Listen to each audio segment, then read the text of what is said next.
What up, everybody? I'm your host, JP, and this is my co-host, Josh. Hey, everyone. And welcome back to another episode of the FilmBros podcast.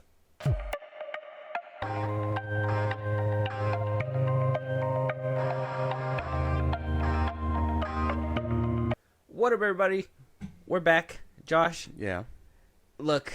I gotta... Okay, here's a few things. One, Okay. a whole chunk of news is coming out. All right? A whole chunk. Like a lot. Right? A lot. Quite a bit. Unfortunately, it's news that you don't want to talk about. Fuck. Right? Yeah. No. It seems like it's just like, okay, I understand that Superman's coming out July 11th, and you know what? Maybe this is something that we were asking for in a way, right? Whoa. I don't remember asking for anything. Well, weren't. I feel like you were one of the people that was like, Superman's marketing isn't marketing much, and Okay. blah blah blah, and then here they are slapping you in the face with Superman and everything, and you're like, get it out of my face. Basically. You're like, I didn't want it there to begin with. You were hoping the marketing push wasn't going to happen, but it's happening. So we have a lot to talk about. But first things first, we are a FilmBros podcast. We're not a shit on Superman, shit on James Gunn. No. Only priority type shit over here. One thing I wanted to talk about was Will Smith's ability to just go ahead and open everybody's eyes, because I don't know what it is about this year and a little bit last year, maybe after the slap. He's probably going through a midlife crisis. I don't know if you've heard his new song. God, yeah. All over I Twitter. like pretty girls, Yeah, girls, yeah. girls. Yeah, dude. I don't understand. You have a wife. It has to be a midlife crisis. You're married. She has alopecia. Yeah. Go take care of her. That's crazy. That's fucking disgusting. So, he's been having a midlife crisis, and then sparked debate on Twitter out of random. So I kind of wanted to talk about this piece okay. a little bit. A lot of people are like, "Wow, Will Smith telling us about the movies he didn't, that he was offered but did not do. We kind of dodged the bullet here." Yeah, and then yeah. some people are like, "Man, what could have been?" So I'm going to tell you the 3 movies that he basically confirmed he had no part of, that were highly successful, that he was offered and he just ultimately turned down. So first things first, we did talk about this one, The Matrix. He did a whole social media rollout for this. Like, he literally, we thought it was going to be like Matrix 5. It's like a reboot or something, yeah. And then he was like, "No, I was offered the role." Yeah. They offered me. Ultimately, I didn't get it, or he actually passed on it. He passed on it. He was offered the role and he passed on it. He was offered Neo for The Matrix. Second, he was also offered from Christopher Nolan himself, Cobb, for Inception, for the film Inception, which is Leonardo DiCaprio's character in that film, which is like crazy. Another crazy pick for sure. All right, and then we got the Django Unchained, and he was supposed to play Jamie Foxx's character in that film. Django wound up passing on that role. yeah, But those are 3 films. Do you feel like these were better decisions, worse decisions? I would say we dodged. Okay, it's hard to say we dodged a bullet, but I do think we dodged a bullet. With Matrix, I don't think anyone but Keanu Reeves could have done that for sure, especially in like where his career was starting out. Basically, like if you would have seen Will Smith, you would have been like, okay, this is just another action hero guy, or whatever. And then what? Morpheus would have also been, what's his name? Lawrence Fishburne. Oh yeah, Like that. I think that dynamic would have set things off a little bit. I think they said that. I think they said if they would have went with Will Smith, it would have went to Val Kilmer, or somebody. Oh Yeah. ew. Never mind. See, disgust. That just sounds gross. Never mind. Yeah. See, it just sounds like a different reality. Yeah. Imagine if we got a movie with literally Morpheus as Val Kilmer. That would have been weird. Well, he was on in the, what was it? The flying one with Tom Cruise. Why am I spacing out? Top Gun. He was a Top Gun, right? Yeah. He was the older one. Yeah. The one that he basically passes R.I.P. away. Yeah, he passed away. Yeah. That one of his speaking roles. That probably would have been something. But yeah, no, I think we all collectively dodged a bullet there. And I'm just thinking about who would have played Trinity, and I can't help but think it would have been the chick from Big Mama's House or something. Yeah, it would have been somebody like that. You know who I'm talking about? I want to say yeah. I mean, to be fair, he passed up on these just to fucking do. Nia Long. It would have been Nia Long. Yeah. Imagine Nia Long as Trinity when she was like young. Hold on. Let me see. Let me show A real you. freedom fighter, if you will. Oh wow. My thing is lagging. When she was young, this was, let me see. This was her. Yeah. I think she would have played like Probably from the Trinity. from Fresh Prince, basically. Yeah. Oh yeah, from Fresh Prince. She was also in Fresh Prince. Yeah. So I mean, I guess. I guess we I'm glad know we her dodged from a two bullet. different places here. We dodged her. We dodged a bullet. Or dodge a bullet with the Matrix. Yeah. Okay, I think so too. I think that one would have been weird. But to be fair, he chose to do terrible movies too. Like, didn't he switch? Wild Wild West. Wild Wild West, exactly. We don't talk about it. Inception, playing Leonardo DiCaprio's character, Cobb. Also, for the Matrix, thinking about like the era he was in, the Bad Boys era too. That would have probably been more like a, instead of a. That would have clashed. Yeah, because I feel like Keanu played that as like, scared to be in that world or whatever, and I feel like Will Smith as Neo, he would have probably been more suave. Yeah, a little bit more too confident for what basically was going on. Mm-hmm. Yeah. For a world he had no idea stepping into, he would have been very like he would have been Morpheus essentially. Basically. Like, Oh yeah, I feel like he would have probably bumped it up to Morpheus status, where like he knew what was happening super fast. I don't know. Maybe that would have been different. Inception. he definitely dodged another bullet.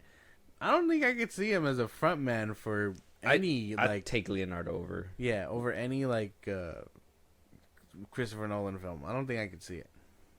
Will Smith in front of a Christopher Nolan film? I don't know. With the era he was going to, I mean, what? That came out around the time I Am Legend was coming out too, right? Inception? Yeah. Inception came out. Let me see. Like, you can tell he passed on to do other films that simply just 2010. Yeah, right? And I Am Legend came out right close to that time, I'm pretty sure. Or at least I think. I Am Legend? Yeah, it came out in 2009. 2007. Yeah, see? So around those eras, or the two different, like, things, he chose different career paths for sure. Okay. And then as Jamie Foxx, I probably could have. Okay. This is going to sound kind of.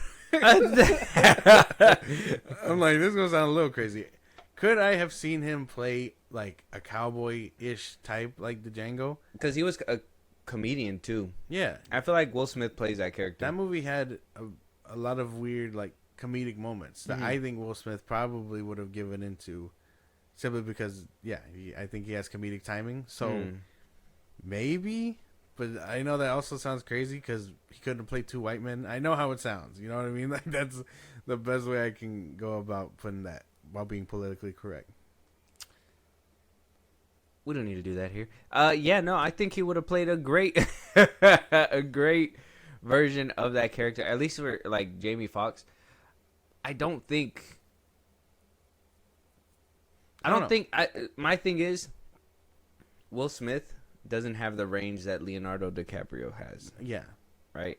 So for him to be front and center in what in my opinion, is like a very emotional film. I don't know if Will Smith would have been able to pull it off. He wouldn't have delivered. I don't think Will Smith has been in any film that's like touched me like emotionally, like to the core. You didn't like Pursuit of Happiness? Yeah, that one was cool, but I don't think that one really like made me like cry.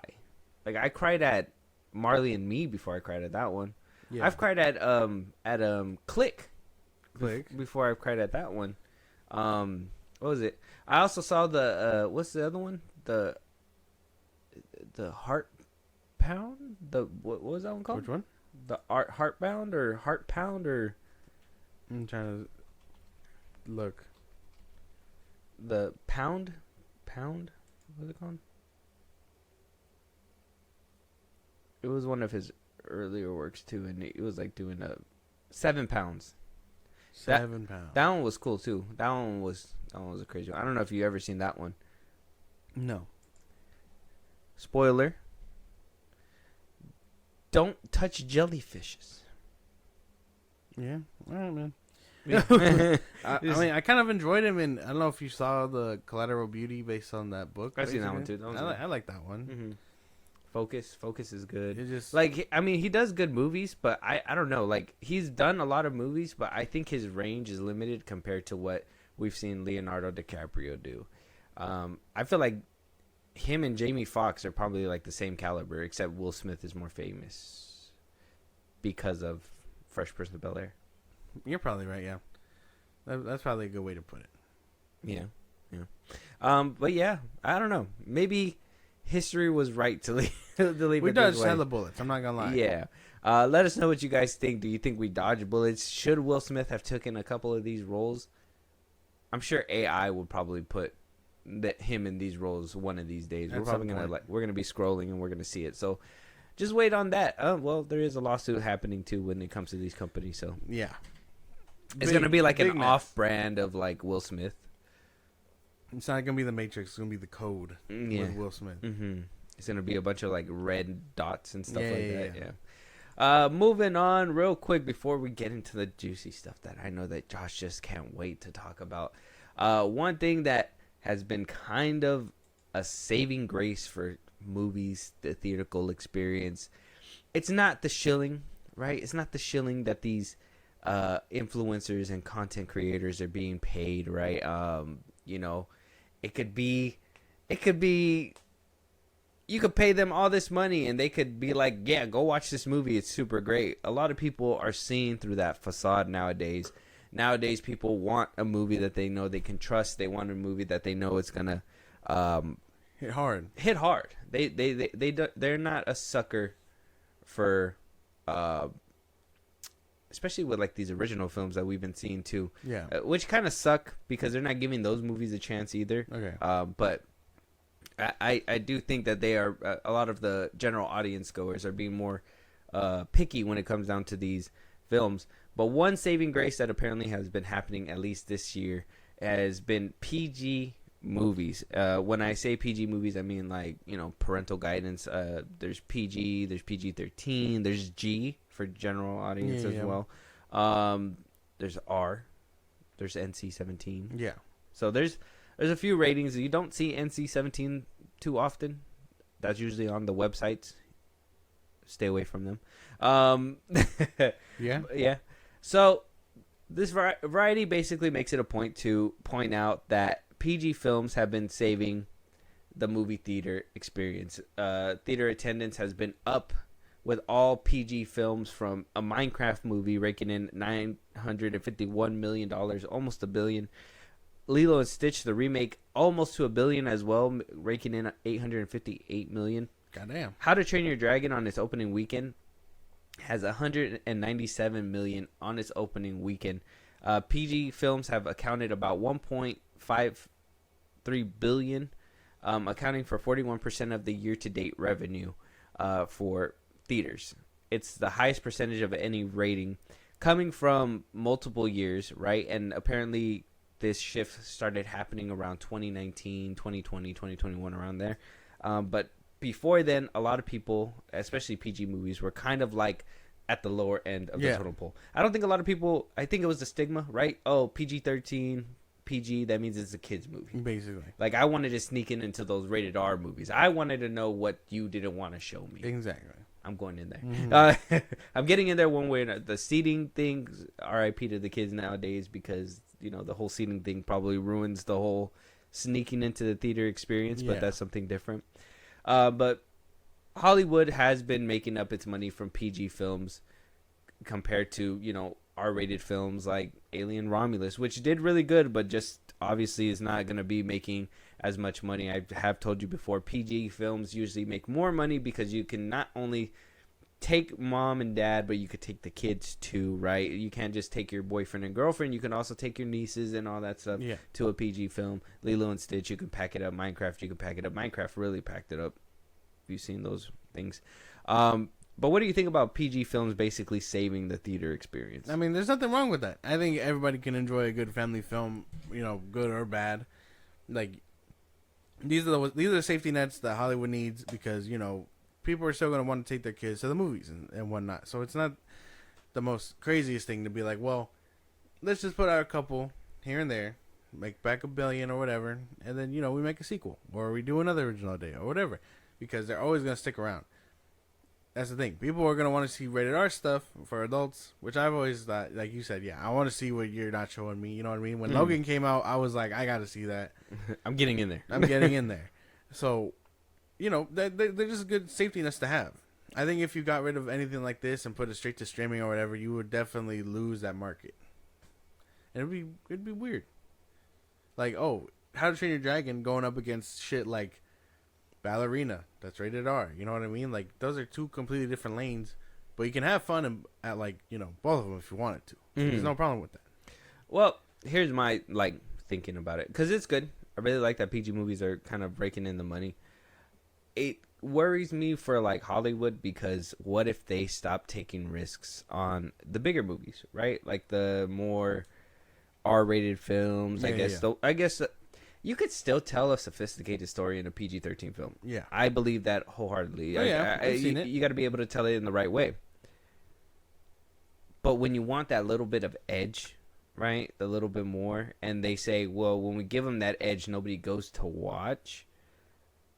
It's like, I also do believe it's the times that we're in, and movies have gotten to the point where they become edgier than edge. They are the edge at this point. I mean, The Substance, I think CJ was just talking about it right now. That shit was crazy. We have that movie, Bring Her Back. Yeah. I heard that one's crazy, like crazy to watch. Yeah. Terrifier 3.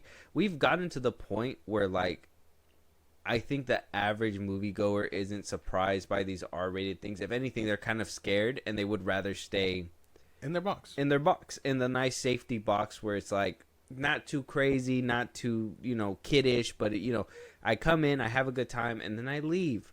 And I'm not scarred for the rest of the night shaking in my boots because the Terrifier decided to split somebody in half in a bathroom. I would not waste my money on a Terrifier film, but I would definitely... I would never spend my money on an industry plant like that. Okay. Anyways, go see Superman. No, but I don't know. I could see what you're saying, but I don't know. I know it's always going to be a competition. What if the PG becomes the limit, is my thinking. Oh. Okay, what if that safety net becomes the limit? And then you start getting those movies little by little that inch in those directions, that go past that safety net, that become edgy. And then people start watching that more often, and they're like, well, we can only give it to them in short bursts. We can't give it to them in excessive amount because people don't go and watch. I don't know. Because I think that's taking a lot of faith from the general audiences to be like, well, the average person still want to go see a rated R film over what they assume is a kid film. Mm-hmm. Maybe not Lilo and Stitch, but Elio doing terrible at the box office right now. You know that one? Have you seen that one? Yeah, I've seen it. The trailer for it, the kid gets abducted or whatever. We got to take into account it's a new IP too. For sure, right? So that's the thing. Now you're gonna get kid films like that versus an IP that people know, Lilo and Stitch. So new IP, Elio, going up against a rated R film that people are also going to be skeptical about, but it looks pretty scary. So you're probably going to get the average adult going to that versus Elio or whatever. And again, you're not going to take your kids to Elio because what if they don't like it, when you can show them Lilo and Stitch and be like, hey, that has a fuzzy little character that my kids are going to really love. And you just won't because, well, the story sucks. But but you know what I mean? Like, your kids aren't going to know the difference. What do you mean I got to send my child off to to what is it, to a foster facility? Anyways, I do think that PG movies being the saving grace is good, and yeah, there is those decisions to make. I just don't want it to be harmful to the movie industry later on, because people are just like, well, people, we catch a wider net, which it is true. You catch a wider net with PG-13. Yeah. It's not or PG even, because it's just, you can bring more. It's more passable, right? Like, you could take a kid into a rated R movie, but aren't you really gonna think twice before you do that, right? Yeah. You're gonna think twice. A PG-13 movie, you'll think twice, but it's not gonna be that hard of a decision. You're not gonna get anything as drastic as a rated R film. Mm-hmm. Mm-hmm. You'll see fights, whatever, but you won't see blood and all that extra stuff. So I mean, you can have fun in all kinds of things like that. What happened with Minecraft though? I don't even know. That one was the chicken jockey. I don't know. Like that's why the memes. And I mean, kids too. Kids really love Minecraft. My kids wanted to watch it, but I told them I didn't want to take them to it. Strange behavior. So, like that's the thing.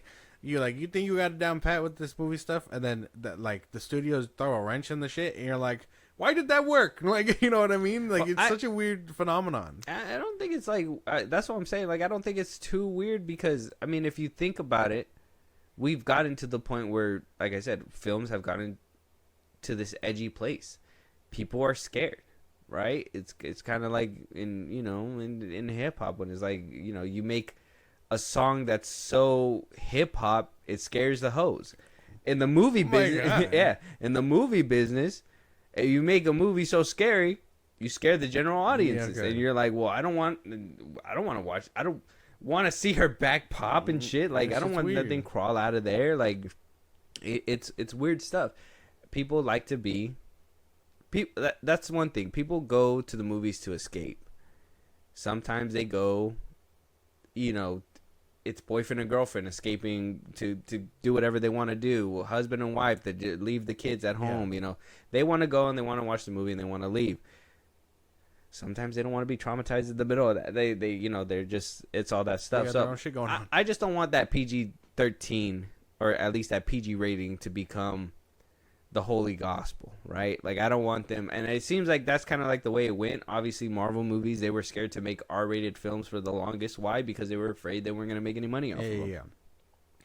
But I mean, with Deadpool, obviously, it kind of showed that people still go watch it. I mean, people were taking their kids to go watch that movie. I know it's a Marvel movie, but it's still R-rated for a reason. Maybe we should have thought twice about that one. That's just me. But yeah, I do think that there should be there should be these films, but it shouldn't be. I think you're right. I think the way you put it was the perfect way. Like, have a couple of these in the cut just in case you do take an L, which obviously last year I think movies were kind of tanking, obviously. Yeah.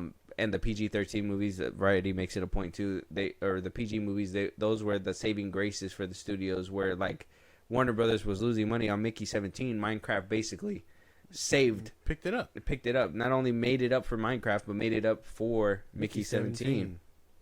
So it's it's good to have a couple of movies in the cut like that, just to make sure that you can catch a wide net. But you would have to make sure that those movies are worth watching, right? Because you're talking about Lilo and Stitch, you're talking about Minecraft, these big movies that are that are known. What about that one Kraken film?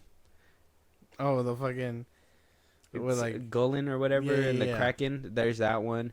There was another one that was struggling in the box office. It did turn around, but that one struggled in the beginning too. We talked about that one too. Yeah, I don't know. There's just, I mean, also on Pixar's part, I'm sure, you can remake Lilo and Stitch all you want, but you don't put out something like Elio or whatever, and it doesn't have the same heart or substance in it. That's another problem too. So they're not always going to be the hit that they expect.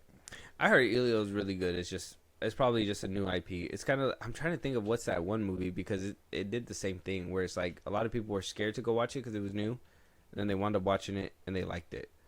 Or it could be like that Strange Worlds movie that they put out and it's just a dud. I don't know. Let us know what you guys think, though. PG films are apparently top of the top, cream of the crop. They are the ones that are making these studios money right now. Are you guys watching all these PG movies? Or are you just strictly R-rated? Are you like, I don't watch that kid shit? Yeah, you fucking weirdo. I want to see adult stuff. Give me Rebel Moon. The director's cut. Oh my god. Hand it over. Expeditiously. Let us know what you guys think. Moving on. Josh, here we are. We've gotten to the point where you wanted to be, and that's the James Gunn conversation. I know. Hold your excitement. First things first, I wanted to just let it be known, because James Gunn came out himself.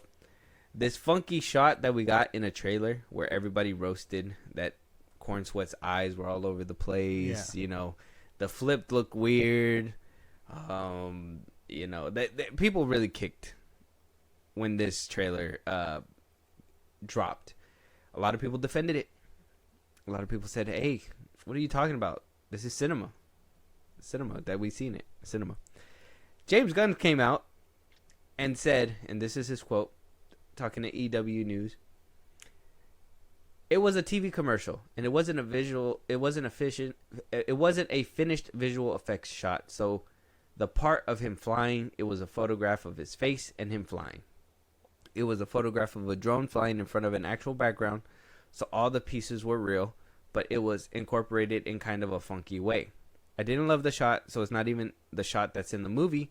Sometimes I'm pretty strict about when I'm going through the trailer and looking at each of the shots. But sometimes the commercials, I forget to look at this closely, so that one kind of got by me."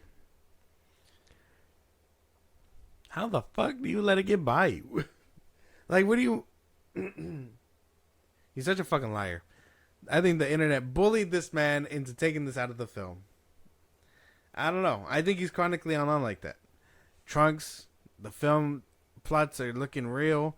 Like, I think we got this man shaking in his boots. I think so too. I mean, what he edited out the flinch from the can that was thrown at Superman's in the back of the Superman's head. That was edited away. The color grading has been changing throughout the trailers too. I'm assuming to find the right tone. I do think that he is, which is weird that he's touching things up so close to the end. Yeah. Saying that it was picture locked and whatever and blah, blah, blah, blah.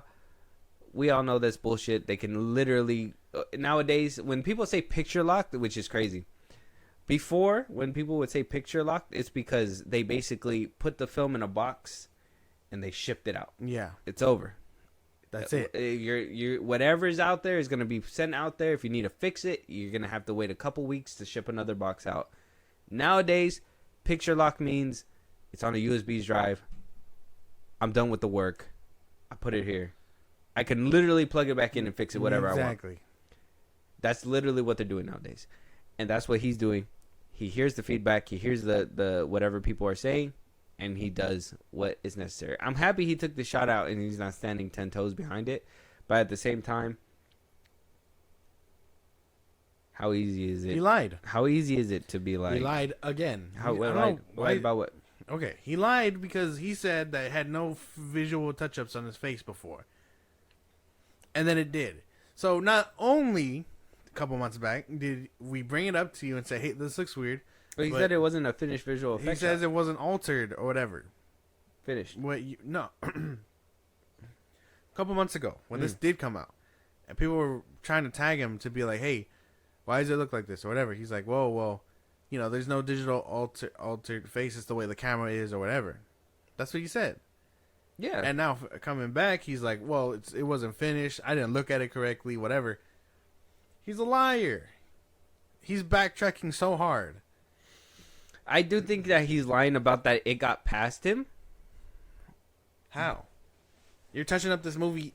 It's your passion project. It's your your fucking, Yeah, I don't think you would have approved this shot if... We got this before we got the trailer. You're telling me you didn't look at this, closely? What do you talk... I don't understand, bro. Why are you lying? Why is he lying? It makes sense though. I like the way that he's putting it. It makes sense because you could tell that at least when you watch it back in full motion, you can tell that whatever they filmed, it was on a drone or whatever. Yeah. And they just kind of put corn sweat on this little pad right here to lay down on, and they basically filmed him flying with the weird camera lens, and they try to merge it together. I'm not saying... obviously, if he said there was no visual effects added, he's a liar because obviously the cape is visual effects. Obviously, stuff like that is visual effects. The snow hitting and the wind or whatever, blah, blah, blah. Like, there's obviously visual effects. Was it done? Probably not. It wasn't a finished visual effects shot, which is what he says. So, I can't say he's a complete liar. I do think that it's funny that he was standing 10 toes on it before, because he was like, obviously you have to if it's coming out of your thing. But I wonder how much he kind of spazzed out behind the scenes. If he did. I don't know. I can't get behind him. He's a liar. Like, never much. Not maybe he didn't handle PR team. Never in my days. Maybe he didn't handle PR because that was the MCU was the whole thing. But like, holy fuck, dude, just to be like handling it yourself now, it's got to be weird. It's got to be so fucking weird. Yeah, I don't know. This movie fucking stresses me out for sure. Because Kevin Feige probably handled all that PR for Guardians, and now that he has to hype it up himself, he doesn't know what the fuck he's doing. So you think this is a lack of PR? I would. You think this is a lack of his know-how of how to like market the film? Yeah, I would say that. Feige has people for that. He has to handle it on his own. Why are we talking to the director of the film about like this shit? Like, is this? I don't even think this is the norm. That's the thing. The norm to talk about what? Like the film. Like, ask him about the film. Like, why wouldn't you talk about the director? It's not even him in Corn Sweat. It's just him. Okay, him in all the promos is one thing, but I mean, a director talking about his film is something that you want him to do. You want him to love his film. Now, can you overlove your film to the point where you look like,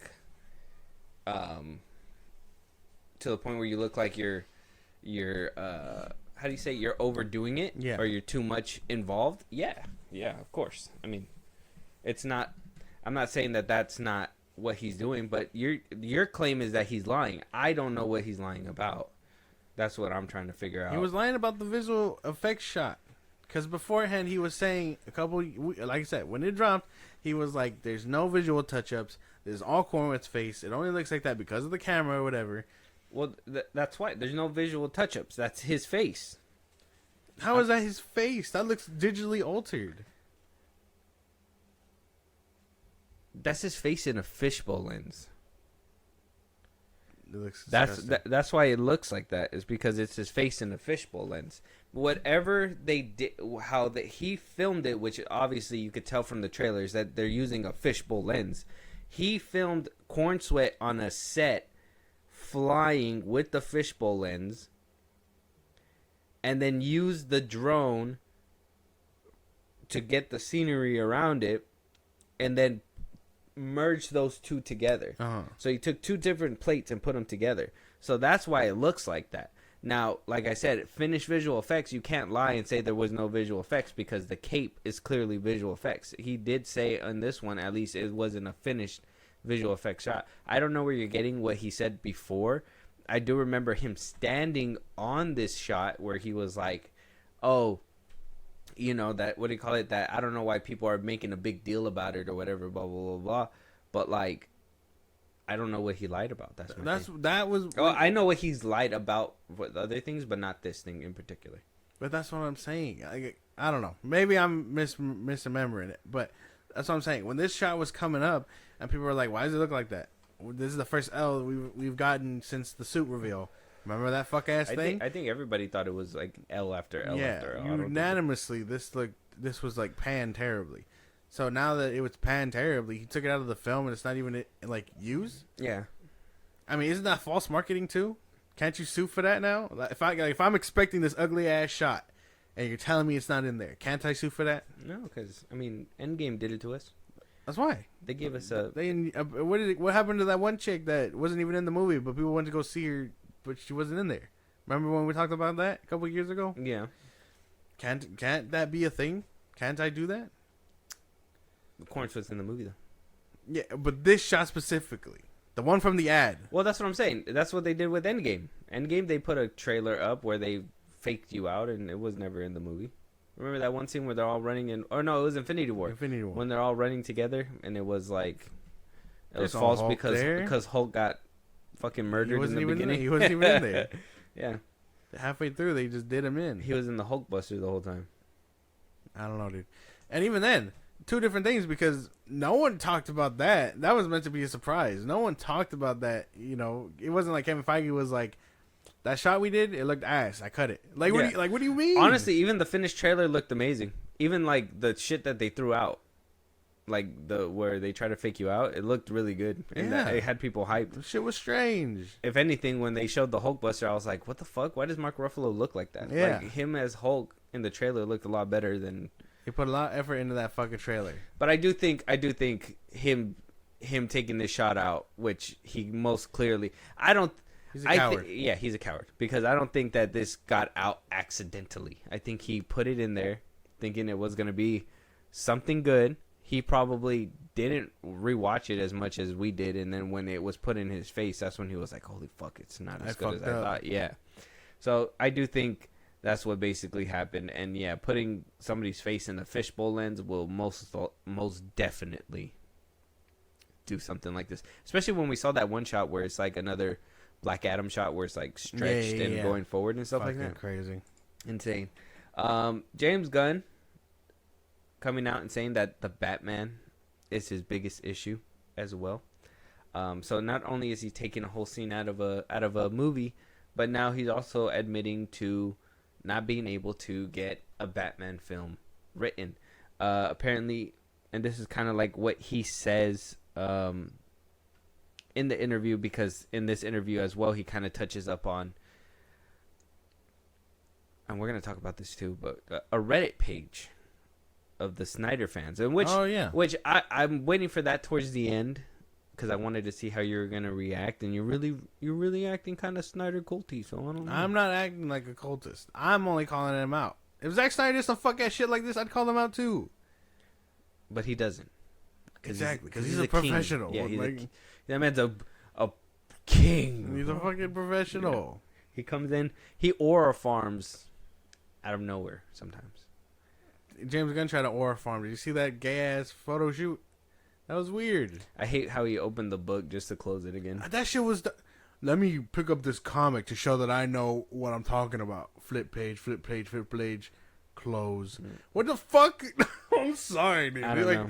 Like, I've never seen something more performative, and that's the thing. Like, I don't like it when they were doing that whole thing for Infinity War. I didn't like it. Now, like, it is the most performative thing you can do. I'm a comic book film creator. Let me pick up a comic. Let me post putting up a comic. Like, that doesn't feel organic. You know what feels organic? I've posted this up before, but like when you see Charlie Cox or Jon Bernthaal like buying comics like out in the world, that feels more organic than someone being ready with a camera to, oh, look at this page. Like, get fucked. Yeah. We don't like it when he's taking pictures with the cast or with the comic book open.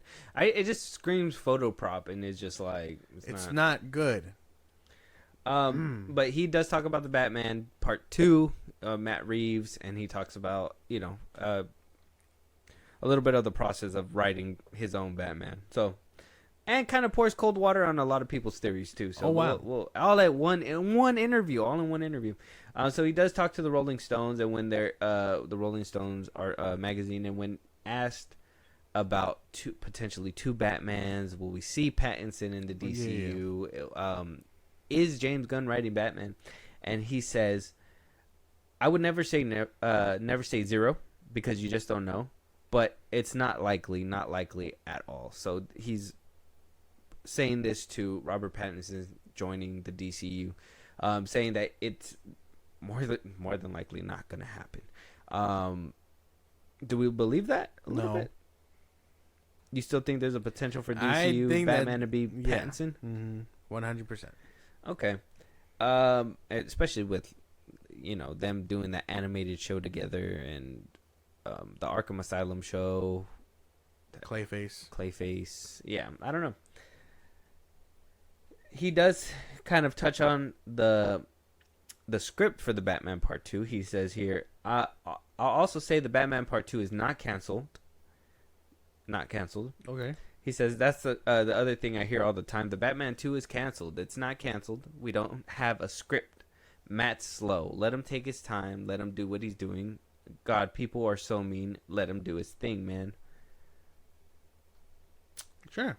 I kind of feel like that one was a backhanded compliment. I would say. I thought so when I first read it. I was like, huh. That you called your creative slow? That's kind of fucked. Matt Slow, let him take his time. But didn't we hear that there was something like happening behind the scenes with his family or something? Apparently. So is he slow, or is there something happening With his family. Is this Or are you guys waiting to see how Superman does so Batman can join your thing? Crazy questions. I picked that one. He does talk about his Batman the Brave and the Bold, saying that Batman's my biggest issue in all of DC right now, personally. And I'm not writing Batman, but I am working with the writer of Batman and trying to get it right because he's incredibly important to DC, as is Wonder Woman.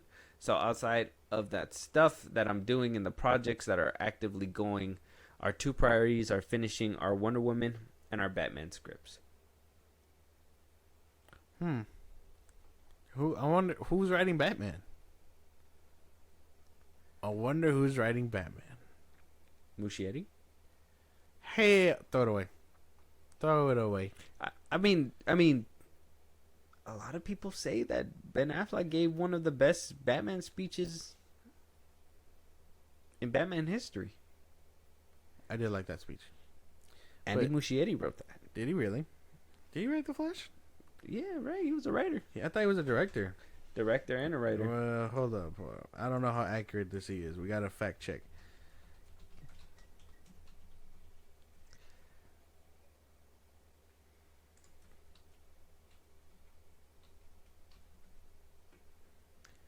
Oh, no.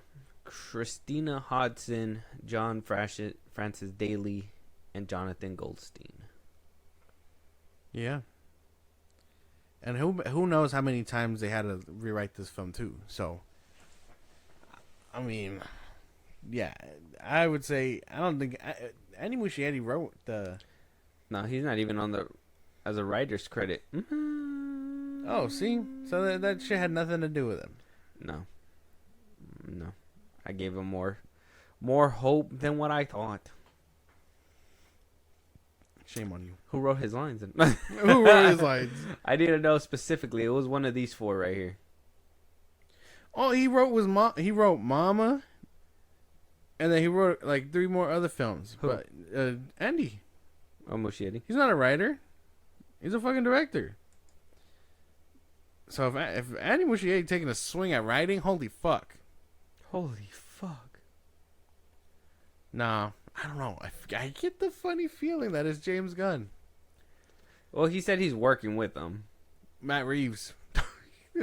He's like, hey man, you're not slow, but I need 2 scripts. One for if this works, one for if it bombs. Gimme. I don't know either because this Batman over here, and I think he also walked back the whole 15 years in Gotham thing too. Oh man, they are. Yeah, I think we all know where this is going. What do you think? Matt Reeves is folding. He's folding into the DC universe. No. Because what if Superman does poorly, which I think it will. He better have 2 scripts ready. Like, oh man, they're gonna pull an I Am Legend and have an alternate ending in the DVD and just be like, "That's the one we're going with." Basically, there is no Justice Gang. It's just Superman. Justice Gang is crazy. Stupid ass. The thing. fact that we found that it's on a TV commercial. It's just disgusting. I don't even. I got nothing. I got nothing any more else to say. Well, I mean, and Other he does make it a point to say that Batman has kind of been through all iterations on film already. He's not interested in a campy Batman either. He wants a more dark and brooding Batman. You know who did? You know who gave us that, and people cried about it. Here he is. You know who? I'm gonna say it. The boogeyman to y'all, Zack Snyder. That's it. He gave you the dark and brooding. Y'all weren't fucking with that. So if it's someone else giving you dark and brooding, you'll be alright. Like, is that where we're at, or do you guys want to see his underwear outside of his pants too? We don't know if that's gonna happen. People have weird taste because they want it to also be the blue suit, which is kind of just like, what are we doing, bro? Okay. All right. Well, I see this conversation is not going too far, but I I do think that James Gunn is I don't think Batman or Matt Reeves' Batman is not completely off the table. I do think it's a low chance. I'm not gonna. It's hard to put two different ideas together and make it work. Yeah. So I do think that it is a low chance. But if there is a possibility that it could be that Pattinson can possibly be revamped and kind of put into this film, it could probably be done. I mean, if it happened to Pattinson, or not Pattinson, but Ben Affleck, it can happen to Pattinson. So I don't know. Let us know what you guys think. Last but not least, here we are, Josh, the final stop, or at least the final stop when it comes down to this whole James Gunn interview saga at this point. I asked you a series of questions. I feel like I'm a little bit more unbiased when it comes to these things. I feel like I'm very much not a Snyder cultist, but I do believe in his work. And I do like what he did for DC. There is some films that I don't like. So we are part of the FilmBros podcast, is what I like to say. Film. I like all film. Yeah. Some directors rub me the wrong way. Some movies rub me the wrong way. But I'm here for the movie and what it's for. And like, I don't know, dude. Because I don't want to, like, I'm not even like Zack Snyder could do no wrong either. You know what I mean? Because he can't do wrong. You like Rebel Moon? Not as much as I like, not as much as I like anything else. like it's cool. He gave me the first two. Are we gonna see it again? Probably not. And then, well, the PG-13 ones also were kind of whack. So, yeah, no, he doesn't get much saving grace either. But when he fucks up hard. And I just think he can be really ambitious. James Gunn's problem, I don't like his writing. That's it. I don't think put him behind the camera, maybe he can do some good. But holy fuck, to think he can do no wrong, they sound more cultist than I do. Yeah, and I mean, you have valid answers. There's some valid, like, if we're gonna talk about this before we get into this one, just so we can clarify a little bit, right? We're not Snyder cultists. We're here for the films. We're here for exactly. The films. But there is some valid answers when you say certain things about Superman. But I do think when we call James Gunn a liar, we need to actually have evidence when those things happen, right? We have evidence. All kinds of evidence. Yeah, about other things. I don't know about the one in particular that we were talking about earlier, but about that for sure. And I do think that it is good to be able to, you know, for those people that are writing on gun stuff or whatever, and especially those shills, man. I understand that. Look, I understand you go where the money goes, money talks, bullshit walks, whatever. You gotta have a more unbiased opinion than this shit. I seen this motherfucker get Superman Old Spice, bro, and I'm like, dude. And a free admission to go watch Superman. I'm just like, dude. And like, we're supposed to take him at his word that he loves this movie or whatever. I'm like, no. We can be like, this guy, this director, he may be an asshole, whatever, blah, blah, blah. But if he makes a good movie, if he gets a piece of art, whatever, it's good. Yeah. We'll take that. Exactly. We'll take that. But James Gunn, in my opinion, has not made crazy art. In my opinion, I feel like he's made a lot of corporate movies, right? MCU movies are kind of corporate if you think about it. I mean, dude, I don't even, because that's the thing. I said that. I've been saying that because he hasn't done anything but superhero movies. I mean, he did Brightburn a little bit. He was like a producer. He was a producer on that. Yeah. Also, kind of a superhero film. And then he did Tremors. Was it Tremors? I don't know. But that's the thing. I don't think he has anything outside of everything that he's done, superhero wise or comic book wise, I guess. So I don't get it, dude. I just don't understand. I don't understand where the praise comes from because he made 3, I don't know, pretty good superhero movies. Yeah, he was a part. I mean, he did Super. Super was okay. Outside. I don't know. He wrote the Belko Experiment. I didn't know that. He wrote Movie 43. Oh, crazy. That sounds about right. Yeah. Guardians of the Galaxy. Suicide Squad, Peacemaker, yeah. That like it's there's nothing on here outside of like he did Scooby Doo earlier. He did some additional writing on 13 Ghosts, but he's uncredited. Terror. Weird. I'm trying to think of what's the movie that he did. Slither. No, it wasn't Slither. Oh, he did write Slither, which is crazy. Would not thought about that one. Yeah, so I don't know. He hasn't done a lot of stuff to me that is like extraordinary, right? That is like, oh my god. And then you look at Zack Snyder's resume if you want to, and then you compare resumes. It's kind of like, I mean, James Gunn's been doing it a little bit longer apparently. I mean, he did Watchmen. He's a writer.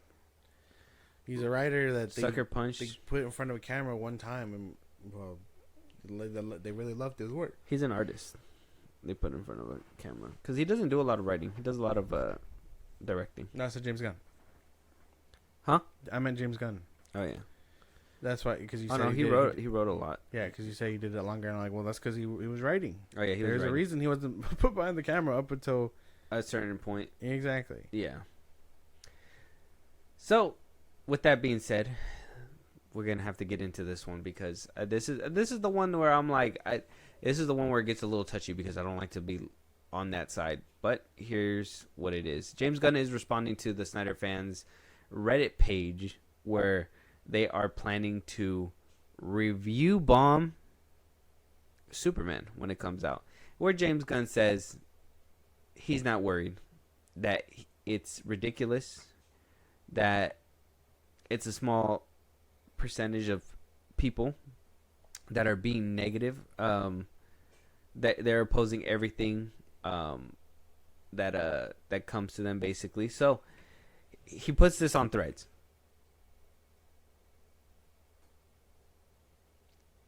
He put this on Threads, basically. All right, he says,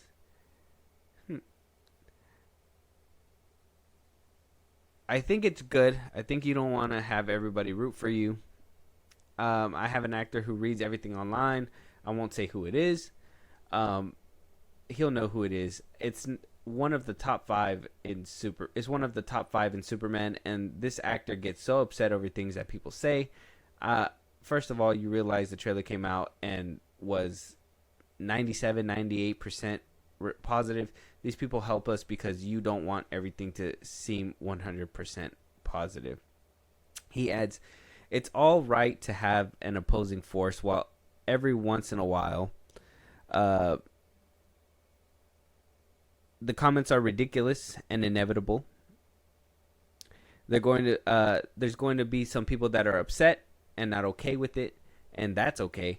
But you don't have to watch their videos. You don't have to watch their movies. It's a terrible thing to do to your soul. I don't believe in review bombing. I think that's a very shitty thing to do. I've had my favorite movies review bombed, and that just leads up to nothing good. I would honestly, let the movie stand on its 2 feet. If it ends up being good, congrats. If it doesn't, oh well. You know what I mean? That's just the way the cookie crumbles, bro. You know.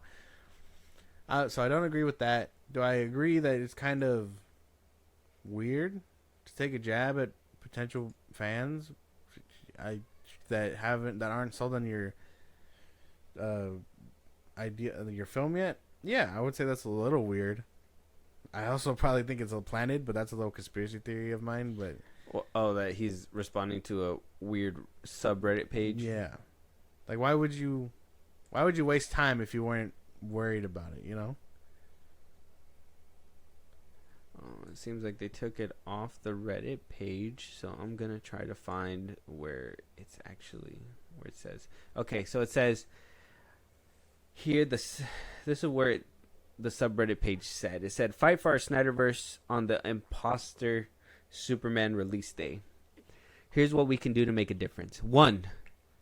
Post spoilers everywhere. People are less likely to see or enjoy the movie if it's already spoiled. 2. Leave bad ratings on review sites. We know for sure gun bots will post fake positive reviews, so we must let people know the truth and balance the bias out with realistic scores.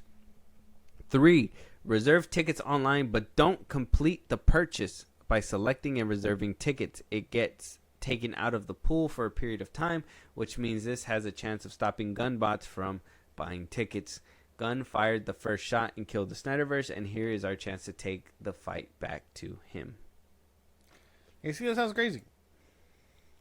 That sounds crazy. Why would anyone want to do that? I don't know. Why would James Gunn respond to a post that I heard wasn't even floating around the usual places, and it just randomly popped up? It all seems very like weird, in my opinion. Like if he's like it's planted, the underdog, Yeah. like people are trying to fuck with him, and he's the victim and whatnot. Exactly. It feels weird. If I paint these people that don't like my vision as the minority and talk shit about them in front of all kinds of news outlets, put them on blast on social media, no one will listen to them, etc., etc. That's a weird thing. That's a weird thing to do. Yeah, I would say so. Desperate times cause for desperate measures. I mean, if that's desperate, holy fuck! I don't. Well, even see I mean, anymore. when your movie's getting bashed left and right on Twitter, now that's the thing, is that he says 97% is mostly positive, and there's a little bit, but like on Twitter, I see it all over the place. Online, I don't think a lot of people are like offline. I don't think a lot of people are clamoring about this movie as much as I was like hoping. Yeah. I don't know. I gotta do a social experiment myself and just ask people if they know a Superman movie's coming out. Yeah, that'd be one thing. Let me see if pre-sales moved up a little bit. We'll check. This is Thursday, opening night, 4:45 p.m. Fandango. Let me see. Still not. There's no butts and seats. At the 4 o'clock showing, there's like 3 people. You can argue and say, well, for Thursday people are working. Okay, well let me check. Let me check the 7:30 one. They're out of work then. If they're about it, they'd fucking show up, right? At 4, maybe. The 7:30 one's a little bit more packed, but there's still a lot of. In my opinion, there's still a few seats. There's 2 people willing to break their neck for Superman. Apparently, that's not. It's not a good look. They look up seriously over here. Let's see, 8:30 showing. Let me see this 8:30 showing.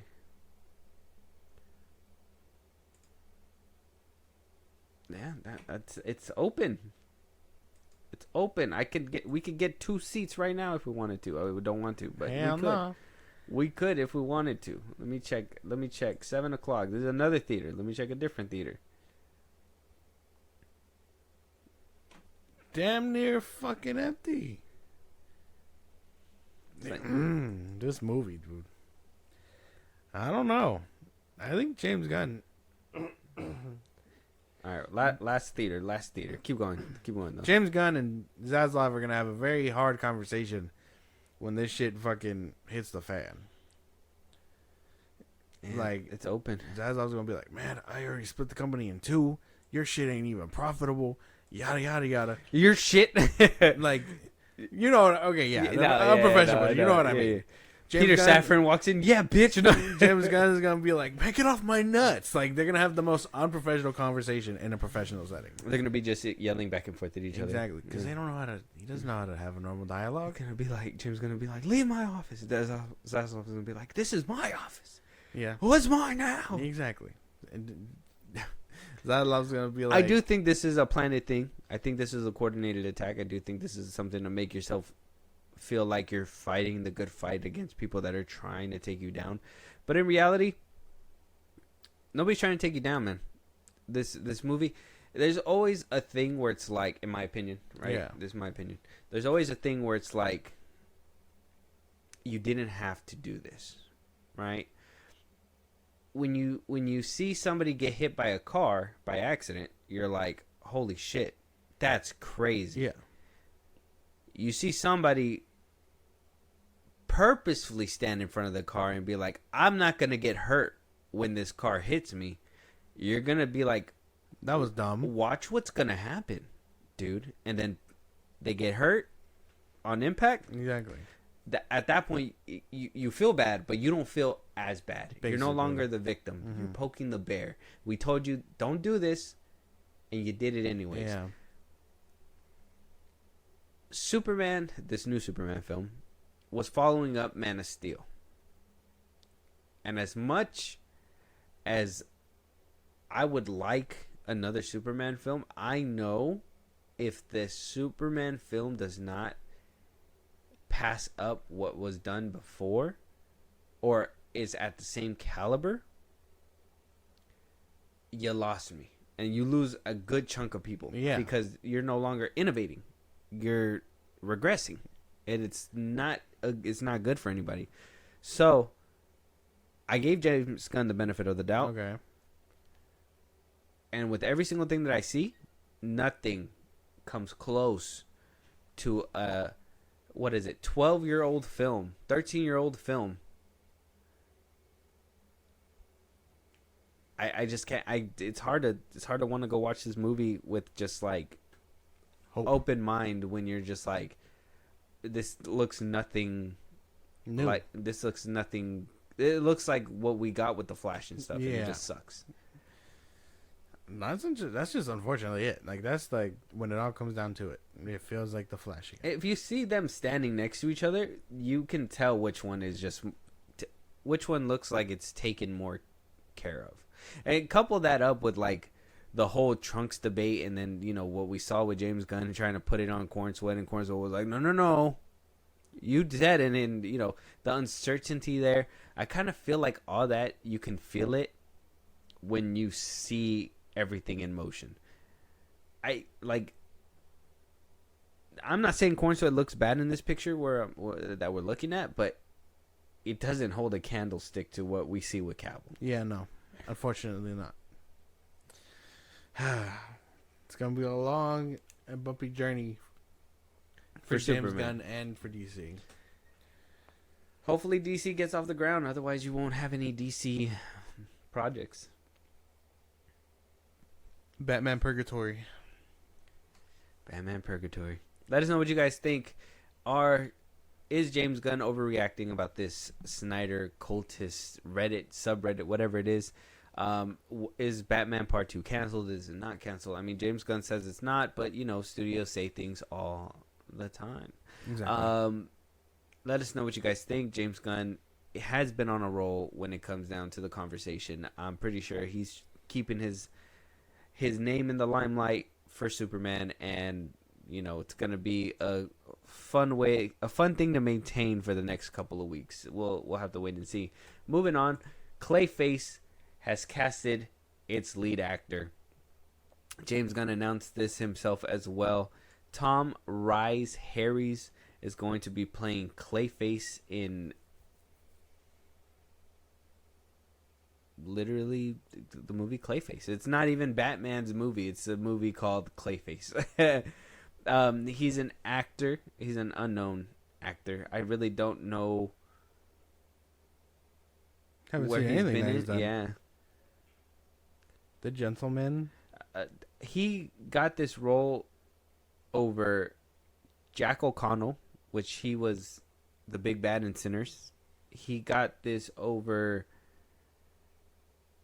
a few other well-known actors that were kind of in the running. Yeah. This is another unknown actor making his appearance, which, don't get me wrong, movies can change your status quick. Yeah. It's really good. I don't like that this DCU is starting off with a bunch of fucking nobodies, bro. You got nobodies in these movies, bro. Who is this man? His jawline is incredible, but Jesus. They can't afford new talent, and all the faces that we know were already DC characters, man. Fuck, dude. Holy shit. When are we going to get somebody recognizable? You know who would have made a perfect Clayface that probably costs a little bit of money? Bill Skarsgård. True. Bill That Skarsgård. probably would have worked, yeah. But he takes some money. Unfortunate. You know who else? It kind of reminds me of him in a little bit. But Clements. What's his name? Who? Clements? The dude that, he was in, what's that war movie? The one with, the girl from Spider-Man we saw last year. Oh, Jesse fucking Plemons. Jesse Plemons. You fucking yeah. Him as Clayface would have been cool too. He probably would have. You know what? He probably would have been a little bit cheaper. I mean, he's been around a little bit more, but I don't know where these decisions come from. They come from James Gunn, and the fact that they have no money to hire anyone else, not yet anyway. I don't know. James Watkins, he directed Speak No Evil. Oh, okay. He's gonna be directing Clayface. Mike Flanagan's script, where James Gunn says it wasn't completely tweaked, but a little tweaked for the DCU. Tweaked to fit into the narrative, basically. Because he dies in Creature Commandos or something like that. Or he's supposed to be dead, potentially. I mean, I really have no problem with this. I mean, other than hopefully they can make a better film than what we've already seen of solo villain films. I really don't have a problem with this, but we're making a movie about a C-list villain without his protagonist. Unknown actor. Yeah. A DCU that we don't even know is going to make it that far. No Wonder Woman. No Aquaman. No Batman. No Batman. No Justice League. No Flash. Green Lantern hasn't even came out yet. I'm trying to see if I can get a 10th reason. No Flash. The Flash visuals. Creature Commandos came out. That got to be like 2 sins right there. Give me my 13th reason, Josh. Click clack. No Sergeant Rock. No. No. What's his name? No James Bond as Sergeant Rock. Yeah. No James Bond. I don't know, dude. I can't even be mad because, like I said, I don't know this guy, but yeah, the decision to make his jawline is incredible. The decision to make a villain film so early in the game with such an incredible jawline. Yeah, I don't know if we could take him seriously, man. Body horror at that.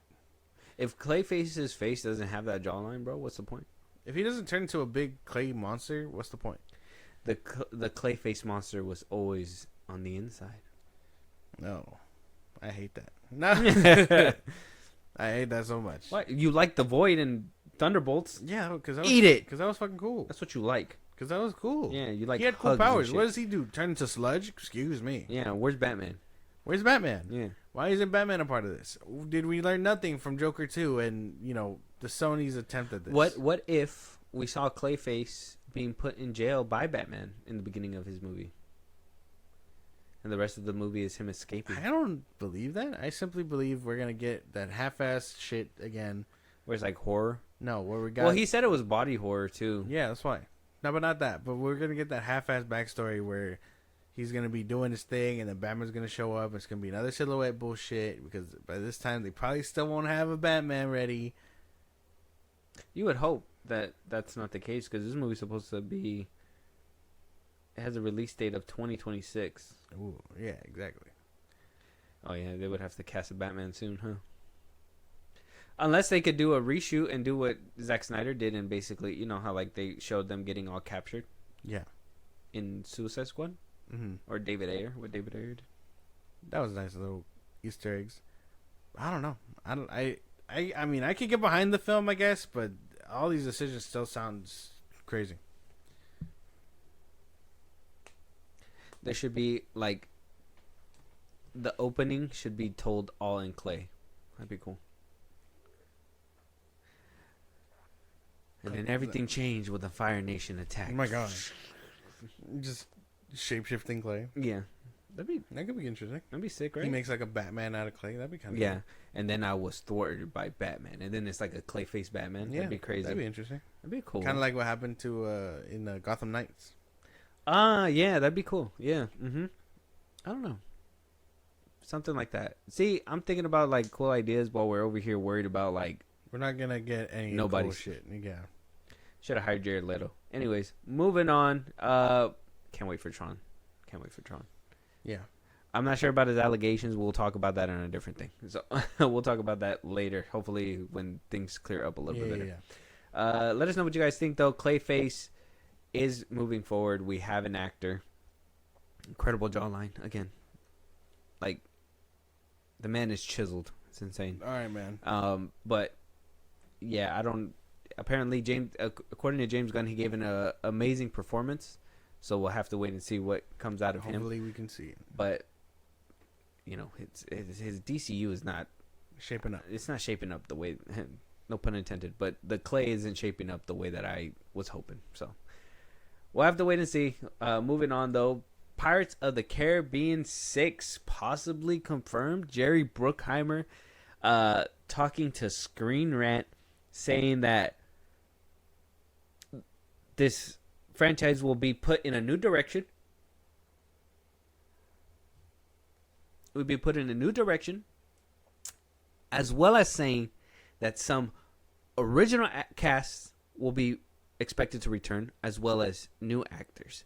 This is his quote saying, well, not all actors. We'll have some back. I'm not going to tell you which ones. You have to guess. A lot of people are thinking Johnny Depp's included. Now, there hasn't been an official word that Pirates of the Caribbean 6 is being shot. Everything that we're getting is from Bruckheimer himself. Yeah. Every single time we've been talking about this. But he seems to know a lot more than what Disney knows at this point. He's saying that we're bringing back some original characters, some new ones as well. What do you think? Where were we going with this? I really hope that doesn't mean we're gonna see like Jack Sparrow's whole crew. You know, I hope it's actually like William Turner, Elizabeth Swann, Barbossa. Like, I hope he's dead already. We see those people back. All right, damn.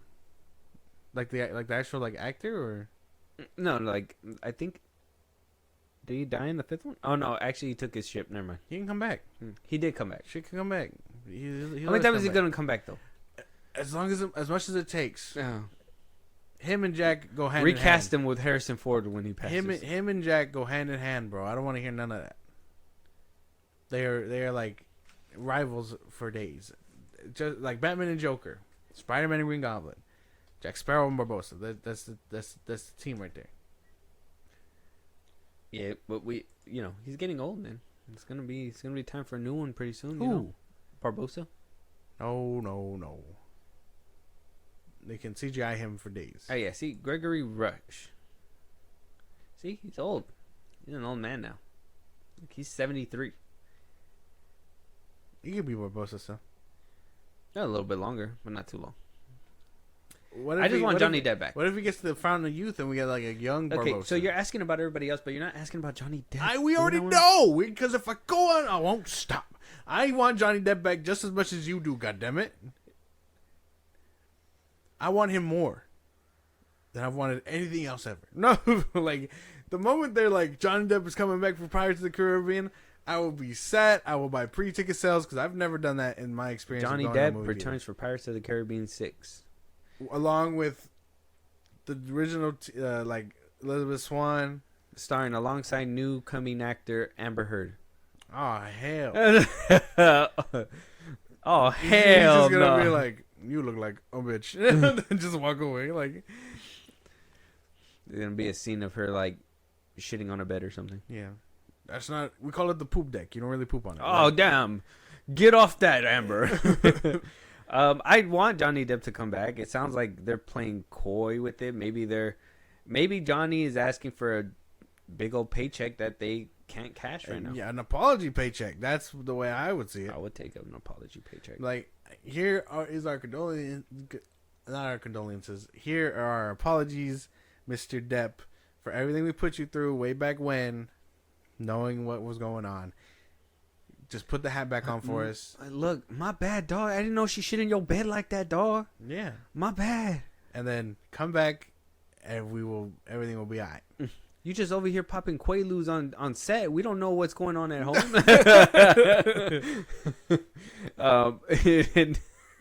It's so bad. And then it's so bad when you think about it. Like I said, she got him arrested because she took her dog to New Zealand or wherever they went, and she wasn't supposed to do that. It's just so bad. Anyways, I want them back, but I do want Elizabeth Swann and Orlando Bloom back too. Exactly. Like, those two are the ones that I want back. Barbosa, maybe I'm okay if he's not there. Maybe get some new. Think about it though. We haven't seen Orlando Bloom in a while, and last time we seen him, he was on the Flying Dutchman. You know what? Oh yeah. Oh, I thought you meant like as an actor. But yeah, no, we seen him at the end of Pirates 5. Oh, did we? Yeah, they were setting him up, and then they were kind of setting up like Davy Jones coming back at one point too. Oh. Like at the end, it was like.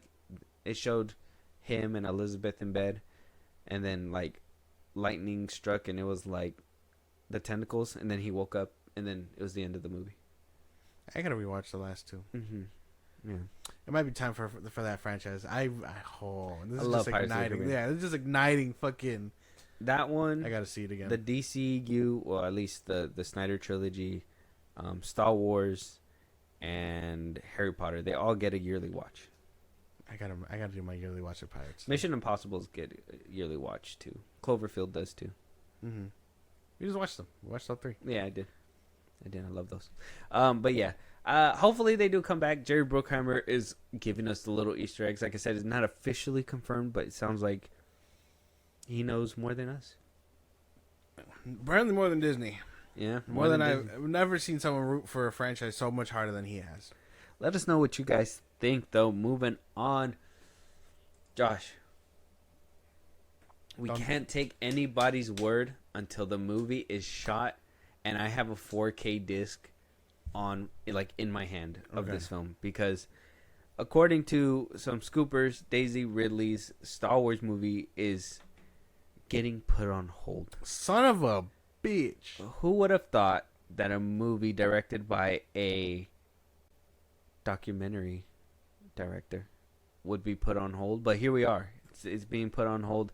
Apparently is being put on hold in favor of Sean Levy's and James Mangold's Star Wars films. That those two films will be pushed forward and Daisy Ridley's film will be pushed back. What the fuck did Sean Levy do to get ahead of her? He made Deadpool and Wolverine. Sorry. I don't give a fuck about that. What do you mean? You loved it then. I thought it was good. Where I said I didn't give a fuck about that. You said I loved that movie. Yeah, in the eyes of Star Wars though, like you're choosing the most experienced motherfucker to do Star Wars. Like, come on now, we don't do that. What are you talking about? You just said exactly why. The man who made $1 billion is getting his movie made first. And the one that made a documentary, a series, it's horseshit, man, about some weird woke propaganda is getting her movie last. And then you got James Mangold in the middle just saying, like, I'm going to make The First Jedi. It's going to be the most weirdest thing to see Sean Levy and not Matthew McConaughey. What's his name? Was it Glenn Powell? Ken. No, it was the guy who played Ken. Yeah, Ken. I'm just Ken. Yeah. Ryan Gosling. There you go. I remember names.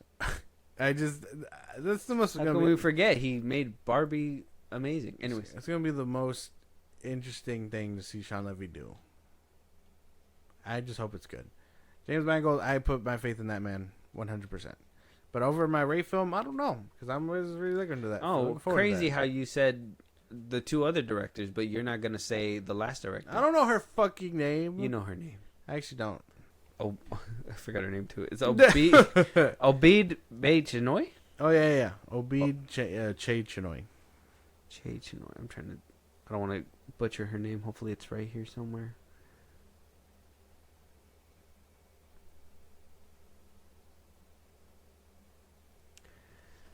Can't find it? Oh, well. Sorry. But, I mean, I know them because they've done films I know. I don't watch any of this chick's documentaries. I know that sounds kind of crazy. Mm-hmm. But yeah, that sucks. Like, I guess that kind of sucks. I don't think we're ever getting that Rey movie again. They're just gonna silently do it. Charmin Obaid Chinoy. That's her name. Charmin Obaid Chinoy. She's supposed to be making it. Yeah. She is Pakistani. She's supposed to be making the The Rey one- movie. The one film I was actually kind of looking forward to is getting put on hold. I don't know if I care enough about Sean Levy's and James Mangold. I don't think he can do no wrong. So I think I'm riding the wave for now. He made Logan. Yeah.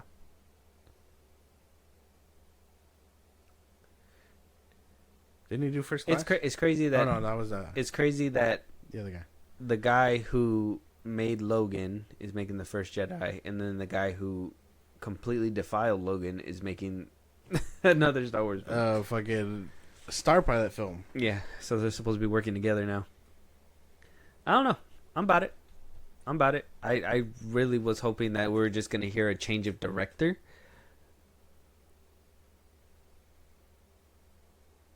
Them pushing it back is kind of fucked.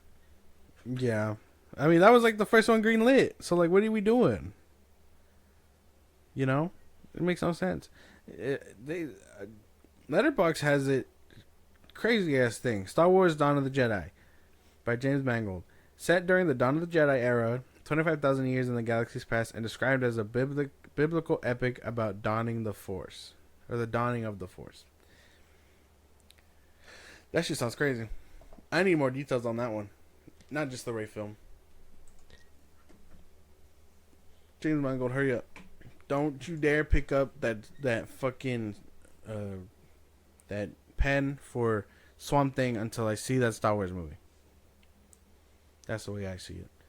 Don't be like Matt Reeves, where they say, "Hey, give me a script for Batman 2," and then go around and fucking produce a film. Like, you know what I mean? Like, does that make any fucking sense? Don't be like Christopher Nolan, where you're working on a film and then write Superman. Like, don't do that. Like, don't do that. That's not cool. You already have it in the cut. You're already signed up. They can wait for that motherfucker. Give me my Star Wars film, goddammit. Yeah, and apparently the Rey film is it's going through writers like crazy. They can't find the right writers to pen this script. I don't know. J.J. Abrams, get in there, bro. Get in the box.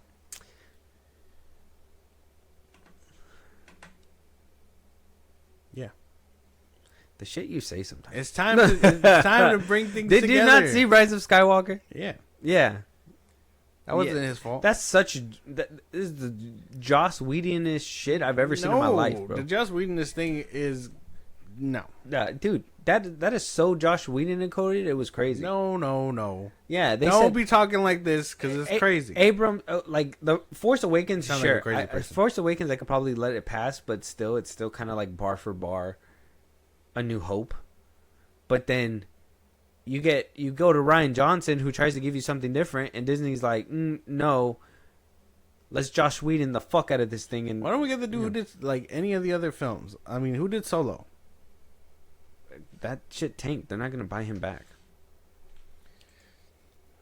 Then I guess they're never gonna win, because even with Patty Jenkins, like we're just not winning. Ron Howard, he did it. He's done a lot of good movies. Yeah.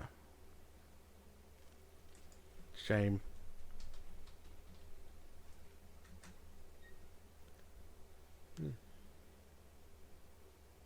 Oh, Ron Howard. Yeah, Da Vinci Code. He's done The Grinch. He did Rush. He directed some shows of Arrested Development. He did Apollo 13, Angels and Demons. So I mean, he's done a good amount of his fair share. I think he did amazing in Solo. I just think obviously the review bombing was just inevitable. Unfortunately, Star Wars fans are like that. Oh my. Okay, now I remember where he's from. Fuck. So you haven't seen the side tangent, because I think we're already done with this fucking Star Wars one. There's not much else to say other than give me my shit. Okay. But Ron Howard in the studio, you gotta watch that show. It's so funny. So in the episode, Ron Howard makes this film Mhm. that Seth Rogen and his team have to watch. You know how they watch films and then they give critiques back to the film directors and all that stuff, right? Funniest fucking thing. So they were like, "Oh damn, that was really good movie, whatever," and then they go to walk out. And then they sit back down because the movie's not done, and they really hate the long proactive ending of Anthony Mackie's in it, whatever, and they just didn't like the ending where it was like, oh, it could have ended at this action piece, but it carried on for like another hour, just sobbing through shit. Okay. Right, and Ron Howard was the guy that directed this film, and they spend the whole episode trying to tell him that the ending was shit. But they're like, well, we can't do it because it hits too hard to home. And then Seth Rogen and him get into an argument. You gotta watch the show because it's actually so much funnier. What movie is it? It's the studio. It's Oh, the show. studio. Oh, okay. You have to watch it because you're gonna laugh so hard at what happens to Seth Rogen in that I've been episode. waiting to get to that one. You gotta watch it. It's I'll so get good. around to it. All right. Let us know what you guys think, though. Daisy Ridley's movie is being pushed back, but the other two are getting moved forward. Ryan Gosling. I can't wait. I don't know about a Sean Levy Star Wars film, but That sounds. I just need a Star Wars alarming. movie. And we're getting the Mandalorian and Grogu movie. Mandalorian and Goku. And Ahsoka. Favreau's film. Yeah. The Ahsoka one. Let us know what you guys think. Moving on, though, Spider-Man Brand New Day is adding some Punisher. Sign me up. I already know. I Yeah. already knew. It's adding some Punisher. Jon Bernthaal has been casted in Spider-Man Brand New Day. It's gonna be so crazy when Spider-Man, just webs up a banker and Berthal just domes him in the web. It's gonna be crazy. I'm out of webs. How can we defeat them? Don't worry. Click It was clack, not click good. clack, click clack. With great power, fuck that noise. Yeah. It's your responsibility to put them in the ground. Yeah. That's exactly what he's gonna say. I mean, any chance of Daredevil showing up? I don't know. Probably. I mean, that'd be kind of nice. Like, I mean, they kind of introduced them in No Way Home. What if it's like Angel and Devil on the shoulder, Maybe that could be cool. That could be interesting. but the devil is the angel all along? Yeah. Oh, what a fucking flip! What? No. Shang-Chi director, you got something to cook up? That'd be dude? fucking. I am so excited. I cannot get enough of Jon Bernthal's Punisher. I'm only thinking about, and that's another thing I was thinking about was Dustin Daniel Cretton's direction, because obviously we're gonna get a new director. It's not John Watts. Yeah. We're gonna Thank get God. different Spider-Man swinging and Yeah. action scenes and all that. I wonder how Berthal's gonna mix in with like the action. If like he's gonna be, That shit would be fucking I mean, crazy. is he gonna be put in any of the action? Because it's not, you would have to give us an R-rated Spider-Man movie, right? I think as long as they don't show blood hitting the floor, It's gonna be like, oh no, we gotta take out these bad guys, and oh, the Punisher has something to go do off screen, and then Spider-Man's gonna handle either that. that or And then I don't know. Berthal's gonna come back like eating like a churro or something. Probably. Like, oh, looks like you handled it, kid. maybe like bare minimum that would fucking suck. But I think like potentially, he could probably be like, look, if we're gonna work together, no killing, rubber bullets only, and then that'll like cover the gap. But the Punisher doesn't go for that. And I'm now thinking about it. Now that we're talking about it, thinking about it, like Berthal literally made it a big deal. Like he didn't want his character to be changed, and that's why he was like, "Oh, I didn't want to come back for the full Daredevil thing," and then he wound up coming back because of the whole, reshoots and changing things up and all that he's getting stuff. a special. So like, if they're gonna tone him down, why would he be a part of it? Maybe could we be getting our first R-rated Spider-Man movie? That'd be fucking cool. Imagine breaking the boundaries. And it's not even for Spider-Man. I can imagine Spider-Man the whole time like wanting to save the people Frank's trying to murder, and he's just doming them. Like that would be pretty on par. That'd right? be a crazy like scene where it's like he has to stop him from like going on that killing spree or whatever, and he has to like he catches like a couple bullets with webs. Yeah. That'd be sick. That'd be pretty. I'd be down for that. Like you just see him kind of like, and he just catches the bullets and just like swings them different ways. Yeah. That'd be pretty sick. I think we're cooking up something a lot better than what we're gonna get. But yeah, like there's definitely Yeah. something here that I think could be very interesting about it. But that's what I'm saying. Like I don't think we're gonna get those interesting things. So I don't even think that they would no pun intended, and pulled the trigger on Why it. is Jon Bernthaal signing up for all this shit? Why don't they give him a fucking Punisher movie already? Because his rights are tangled up with Sony. Still? Yeah, I think so. I think him and Daredevil, right? Technically, because No. they came back for oh no, not them. Kingpin. Kingpin, because he's still a Spider-Man villain too. Yeah. Well, they would have to explain what happened at the end of Daredevil in Brand New Day, right? Maybe How he escaped, basically. maybe Spider-Man helps him escape. Maybe, or how does this tie into his special that he's supposed to be writing up? I don't know.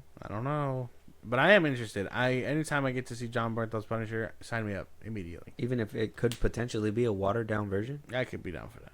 He's still gonna outperform Tom Holland, so we'll be okay. You know what? You probably didn't hear this story, but they apparently did their reading together. That's how Tom Holland got Spider-Man. Cause really? He like did the audition and they did the reading together. Oh, that's cool. So now they're gonna be in a movie together. Nice. Maybe now they can fucking give each other the props for that, right? Because they're doing this, and then I thought I read somewhere that they're both gonna be in Christopher Nolan's Odyssey too. Am I wrong about that? I don't know if Berthal's in the Odyssey, is he? I thought he was. Oh yeah, he did. He did. Jon Bernthaal is in that one. He's gonna be with Matt Damon, Tom Holland, Zendaya, Robert Pattinson, and I thought, damn, that's gonna be a stacked ass cast. I've been watching Tenet. I hope this movie doesn't suck. Anyways, Jon Bernthaal, everybody, joining Brand New Day. It's gonna be great. I'm excited for that. Yeah. I'm excited for the Odyssey too. I just picked up the book so I can reread it. What? Moving on. I Anyways, let us know what you guys think. We got trailers, Josh. We got the first official trailer for the Naked Gun with Liam Neeson. Fucking Yeah, and then we got a couple more trailers. We got the Bruce Springsteen movie trailer, the biopic trailer with the dude from Jeremy Allen White, and we also have I Know What You Did Last Summer. So we got a few trailers. We're gonna start with the comedy first. Hopefully, laugh our asses off, and then we'll move into some serious, and then to some horror. So let's first of all, the Naked Gun. We saw a little bit of the teaser and you were laughing off rip. So, are you expecting some great comedy from Liam Neeson and Pamela Anderson right now? Yes. Parody movies are making a comeback. Yeah. I'm excited for this. This one, Harold and Kumar's coming back. Harold and Kumar. That Scary cool. Movie 7, or the new Scary Movie that's supposed to be releasing. I don't know if it's going to be a reboot or a continuation, but that's supposed to be happening. Parody movies are back, baby, and I'm in for it 100%. Let's jump into it. Thanks. Once you kill a man for revenge, there's no going back. A voice in your head saying over and over, "That was awesome." Who are you? Drebin. Detective Frank Drebin. That shit was funny. Fuck. I gotta see that in theaters. That shit will have me cracking up. That was good. Was Yeah, really this good. place is going to shit. Where the fuck do you get the coffee from? This police business. That shit was funny. The body cam footage gets me because that's what's happening nowadays too. Oh my god, where was his camera though? Yeah, probably just on his. They gotta be a pun in the joke, or like they gotta be. He was gonna be like, "How did you see that?" Yeah, exactly. It's like you're wearing a body camera. It's like, yeah. How the fuck? That looks funny. Liam Neeson. They put up a Spirit Halloween. Liam Neeson going from a serious actor and saving people and whatnot to like Just a leaning parody. into it. Leaning into it like parody wise, that's funny. That's great. It's kind of like, you know, like the I forgot his name, but let me see, so I don't get it wrong. Leslie Nielsen, you know, the late great Leslie Nielsen. He was even in like the, you know, the Scary Movie parodies and stuff like that. Like, but he's always been, like, in my opinion, unless he was like in more dramatic movies when he was younger or something like that. I don't know, but I've only known him as like that parody guy. Like he's always been around. So seeing like Liam Neeson actually go from these serious movies, Qui-Gon Jinn, doing all these crazy stuff, to now being the parody guy, I like that. And he kind of had a taste of that, which is crazy to see the little credits in there. But Seth MacFarlane, but he was in Ted 2, where he kind of did a little bit of a parody too, and he was funny there as well. I don't know. I thought this was great. He was great. It was definitely great. I'm looking at his other stuff, and I mean, it seemed like he did a lot of other parody stuff. I mean, The Naked Gun, Airplane, Scary Movies, superhero movie. He was like an Uncle Ben type character in that one. Mm-hmm. Yeah, he's mostly just done. He's funny. Parodies. I think he's funny. But that movie looks great. Yeah. All right. Thank you, Liam Neeson, for cinema. For coming back with cinema. It's great. Let us know what you guys think. The Naked Gun trailer is out right now on YouTube. It looks hilarious, so go ahead and check that out. Like I said, Springsteen, Deliver Me From Nowhere. We got a trailer. Jeremy Allen White is Bruce Springsteen. I don't know what else to say. These biopics are great. I like watching some of them. Some of them are amazingly made. Some of them are not so great. But with Jeremy Allen White in anything, I'm pretty much thinking it's going to be really good, spectacular. Okay. Are you expecting much out of this, or? I mean, You don't know Bruce Springsteen too much. Not like that. No. You think? Well, I know some movies you go and you watch and you want to know more of the person afterwards. Do you think like? Has there been some movies where that's happened? Do you think like this could? This could be it. This could definitely be one of them. I mean, I don't think there's anything wrong with that. You know what I mean? Like when I saw, it happened to me when I saw The Dirt. I don't know if you know. That one's about Motley Crue. Motley Crue, yeah. And MGK in it. Mm-hmm. So like that one got me into their music a lot more too. You know what I mean? So it definitely can happen. I see that this could probably happen too. All right, let's jump into it. It's a 305 V8. Never owned a new car before. It's awfully fitting for a handsome devil rock star. I do know who you are. Well, that makes one of us. Huh. He really wants that Oscar. Mm-hmm. He saw Timothy Chalamet get one. I was like, I can do that. I could do that. I'm down. Anything with Jeremy Allen White, I think I'm gonna be down. Yeah, I gotta watch. I don't watch these too often. Some of them are really good, but I think I will watch this one for sure. He does look I really good. like Jeremy Allen White as an actor. I liked him in the Claw. Was it the Claw? No, the fucking. I was gonna say the White Claw. No, the Iron Claw. The Iron Claw. I liked him in there too. That was good. I mean, I liked him in the first season of the cooking show that you Bear. watched. I haven't watched it, the rest of them, but Crazy. Season 4 comes out in a couple of days. Yeah, they're pumping those out like crazy. It's like Berthel has all this free time. Yeah, but he's not doing Punisher shit. Mhm. I don't know, dude. This looks really good. I can't be mad. I can't be mad either. I do think it looks Not really much good. to say about it though. It looks really good. I liked how 20th Century Fox kind of like, or studio, sorry, not Fox.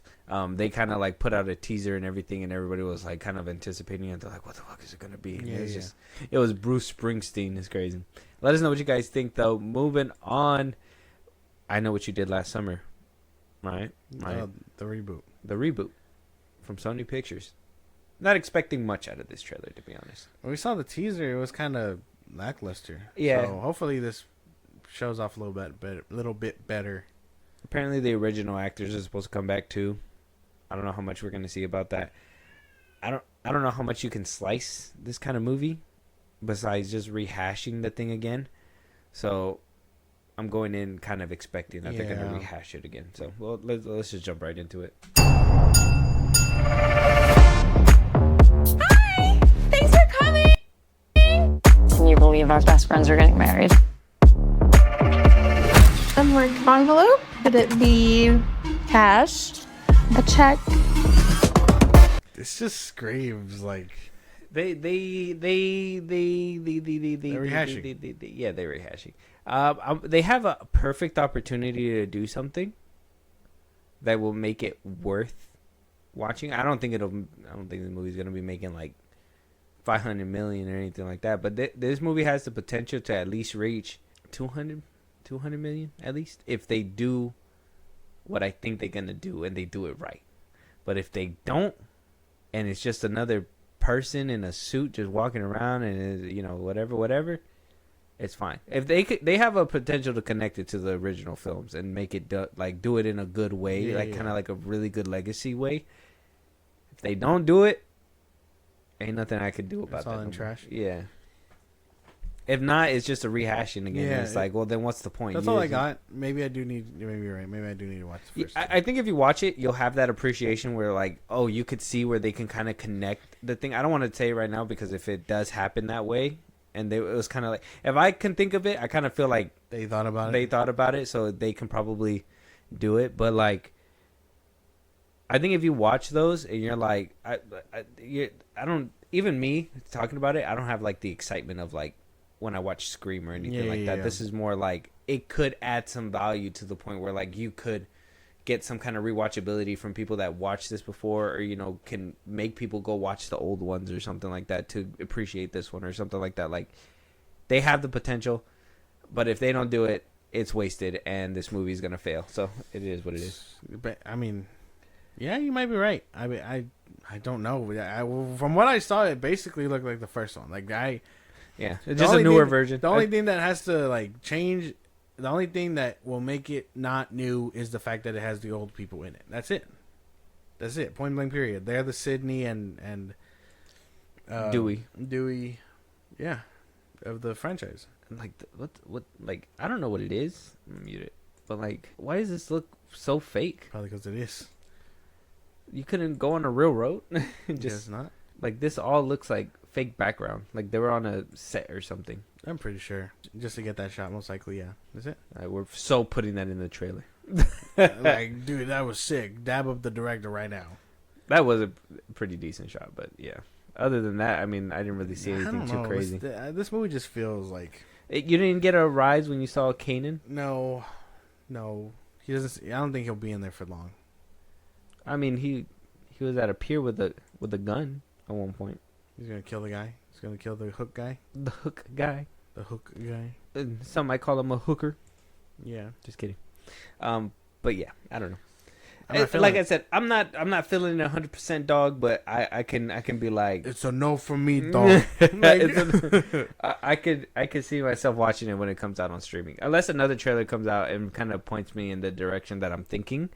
But I feel like the trailer gave away everything that what it needs to tell you. Yeah. I mean, there's no point in giving you more. Too much high hopes, honestly. Yeah. Let us know what you guys think. I know what you did last summer.